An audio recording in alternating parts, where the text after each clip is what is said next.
ئەو شەپۆڵە بارانبارینەی سنووری باڵەکایەتی گرتەوە بووە هۆی بەرزبوونەوەی ئاستی ئاو و دروستبوونی لافاو.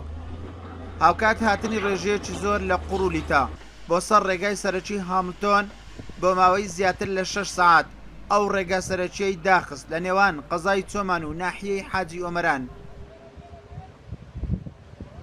لەو ماوەیەشدا تەواوی جم و جۆڵی بازرگانی و گەشتیاری لە دەواازەی سنووری حاجی ئۆمەران وەستا. لە ڕانی ڕاهاتوین نزیکی 2 سعاتشە لێر چاڕ دەکەن ڕێ خراپە بەهۆی بارانەوە شۆفڵشی لێبوو بەس تاکەی تەقیوە چاڕێ دەکەنی کە بێتەوە ناجگە لەوە هیچ کەمان نەبینێ. لە حاجیەوە ڕاهاتوین 2 سەعات دەبێت لێرە مەحتەل بووینە ئەو لۆ دێرە ژەمە بە زمانی ئێرانێ لۆ دێری شاتوە و تەگەرای تەقیوە ئەوە مەحتەل ماوینەتەوە لێرە زانازام ڕێگا دەبیتەوە یاننا ئەوە بە پێیان دەڕۆین. ساعات 2 ساعتە لەورا بند بوونە بەس یەک شۆفرەوە ماوەرە ئەوی شۆفر لاستیکەکە تەقیە گەشتی کارە ئیران زۆرەوە سەر سینوەرەکانی حاجی عمران زۆرەوە وانەمانەوەرە دەبێت حکوومەت یارمەتی ما بکە 3-4 شۆفری بینێ ئەمە پێویست بە حکوومەت 3 شۆفری بینی بێکتەوەرە ئەو ڕێگا بکە جامعە زۆر خافل بیا ما جامعات بچ بۆ حاجی عمران بچە سەر سینوور گەشتە کاریمانەوەرە. لەگەڵەوەی تیمەکانی سەر بە بەڕێوەبەرایەتی پاراستن و چاکردنەوەی ڕێگاوبانی هەولێر ئامادەیان هەبوو، بەڵام زۆری ڕێژەی ئەو قوڕولیتەیە کە ڕێگاکەی داخست بوو لە توانای ئەوانیش نەبوو بە ماوەیەکی کەم ڕێگاکە پاک بکەنەوە.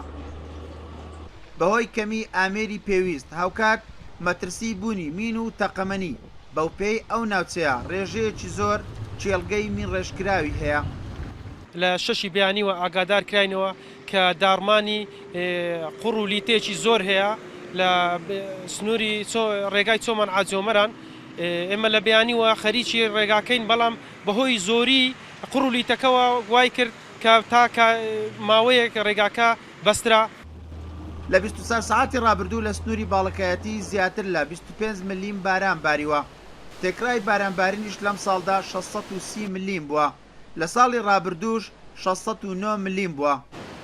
هاوکات تێکرای ڕێژەی بەفربارینیش لەم ساڵدا 195 سانتیم بووە، بە بەراورد لەگەڵ ساڵی ڕابردووش 315 سانتیم بووە. بەهۆیشەوە ساڵانە چەندان جار ڕووداوی دارمانی شاخ و هاتنی قوڕ و لیتە و بوونی لافا و دارمانی ڕێگا سەرچیەکە زۆرجاریش کۆبوونەوەی بەفر ئەو ڕێگا سەرچیەی داخستووە بۆ ماوەیەکی زۆر. ئیسماعیل عوسمان، کورسات نیوز، ڕێگای سەرەکی هاملتۆن باڵەکایەتی.